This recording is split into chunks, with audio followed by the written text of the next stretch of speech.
Hepinize merhaba arkadaşlar. Üniversiteye girmeden, herhangi bir üniversite kazanmadan bu videoyu mutlaka ve mutlaka izlemenizi istiyorum.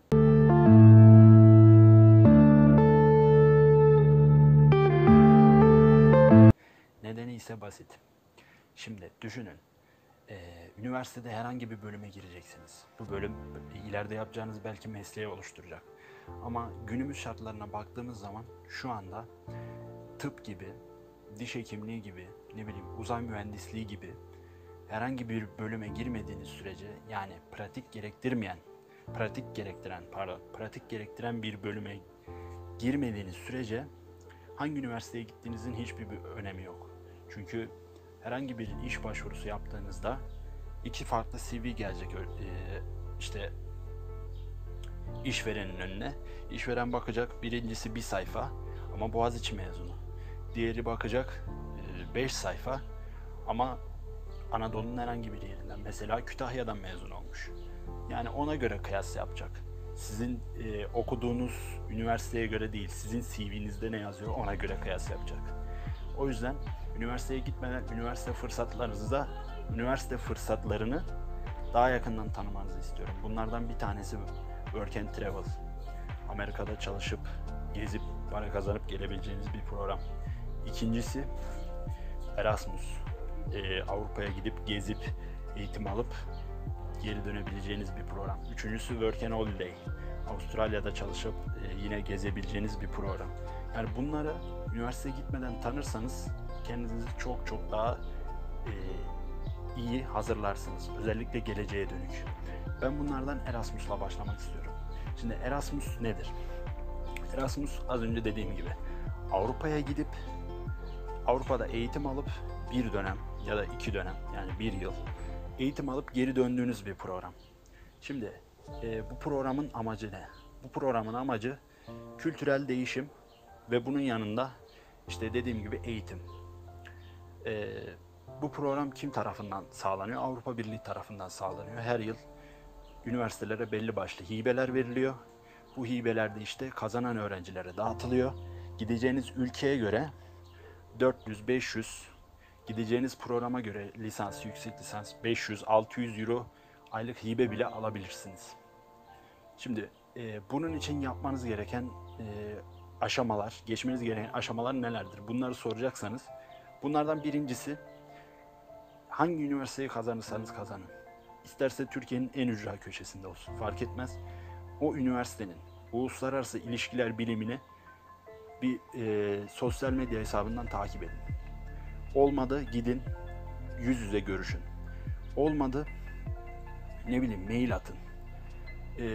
Bu ilk aşama. Ondan sonra her yıl üniversitelerin uluslararası ilişkiler bölümü, Erasmus bölümü, Farabi koordinatörlüğü olsun. Bütün bölümler sınav açıklar. Erasmus sınavı, Farabi sınavı, Mevlana sınavı. Bu sınavların tarihlerini asla ve asla kaçırmayın. Bu İngilizce sınavı oluyor başta. İngilizce sınavına giriyorsunuz. İngilizce sınavından belli bir puan aldınız. Sonra sizin genel ağırlıklı not ortalamanıza bakıyorlar. Genel ağırlıklı not ortalaması 1. sınıf olduğunuz için sizde olmayacak. Ama eğer 2. sınıfa geçtiğiniz an genel ağırlıklı not ortalamanız olacak. Bunu da 3 üstünde tutarsanız, yani 4 üzerinden 3 üstünde tutarsanız %90 ihtimalle Erasmus'u kazanırsınız diyebilirim. Şimdi sınava girdiniz, ganonuz tamam, belli bir yerde üniversite kazandınız. Şimdi bu süreç nasıl işliyor? Okuldan okula değişmekle birlikte okul sizin başvurularınızı karşı okula yolluyor. Artık Portekiz'de mi kazandınız, İtalya'da mı kazandınız? Oraya yolladı. Okuldan size bir mail geliyor, işte onların sistemlerine kayıt olmanızı isteyen ya da dediğim gibi her okulun farklı bir süreç işleme dönemi var. Onlara göre hepsini yaptırmanız gerekiyor. İşte bazı okullarda yurt var, bazılarında yurt yok. Onu da yine onlar size söylüyor ya da siz sorabilirsiniz. Bundan sonra işte dönem geldi. Bir dönem ya da yarım dönem orada okuyorsunuz. Derslerinizi eşleştirdiğiniz bir learning agreement var. Onu yapıyorsunuz. Yarım dönem oraya gittiniz, eğitim aldınız. yabancı arkadaş edindiniz, geldiniz. Şimdi iki farklı açıdan Erasmus'a bakalım. Avantajları ve dezavantajları. Şimdi bir kağıt olsa önümüzde, avantajlarını yazsak ve de dezavantajlarını yazsak, avantajları %1.000.000, dezavantajlarından 2-3 kat daha yüksek çıkacak. Çünkü Erasmus programı benim hayatımı değiştirdi. Ben bu programdan 2 kez faydalandım. Ve şu an İngilizcem var ve İspanyolca da öğreniyorum. Ve kendimi her alanda geliştirmeye çalışıyorum. Şimdi avantajlarından başlayalım. 1. Yabancı arkadaş ediniyorsunuz. Bu çok önemli bir şey. Yani yabancı arkadaşınız olacak. Özellikle dili öğrenmek istiyorsanız. 2. Farklı bir kültür tanıyorsunuz. Farklı bir ülke tanıyorsunuz. Farklı bir ülkede farklı insanlarla birlikte yaşamaya çalışıyorsunuz.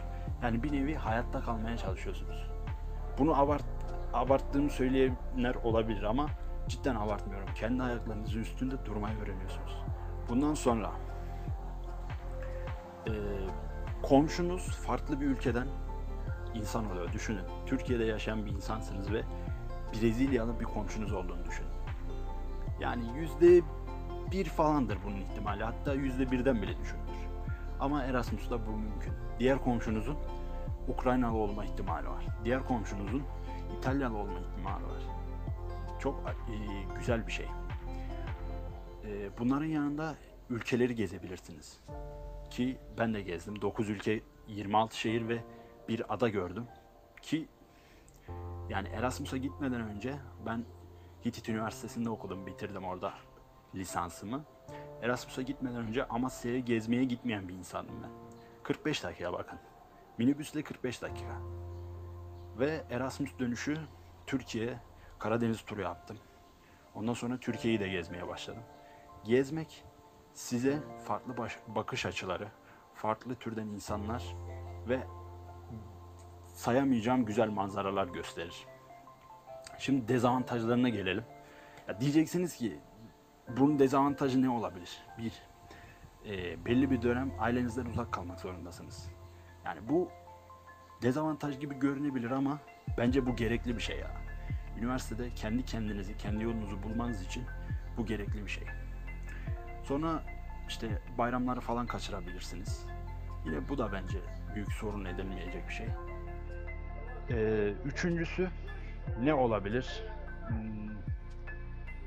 Üçüncüsü yani şöyle bir baktığımız zaman aklıma başka bir dezavantajı gelmiyor. Cebinizden belli bir miktar para çıkabilir ama bunu dezavantaj olarak görmüyorum ben çünkü bu sizin ilerideki hayatınızı komple değiştirebilecek bir olay. Yani bunu siz kendi kendinize yatırım olarak görebilirsiniz. Ki Erasmus hibesi alacaksanız ki büyük ihtimal alıyorsunuz. Çok cüzi miktarlarda hani uçak biletiniz, işte oradaki masraflarınız falan kendi yaşam tarzınıza göre. Yani ben mesela fazla harcamayan biriyim. Siz fazla harcayan biriyseniz ona göre cebinizden belli bir miktar para çıkıyor. Ama bunu bence yatırım olarak görün. Bu fırsatı kaçırmayın. Özellikle üniversiteye girdiğiniz hafta ilk oryantasyon programı vardır.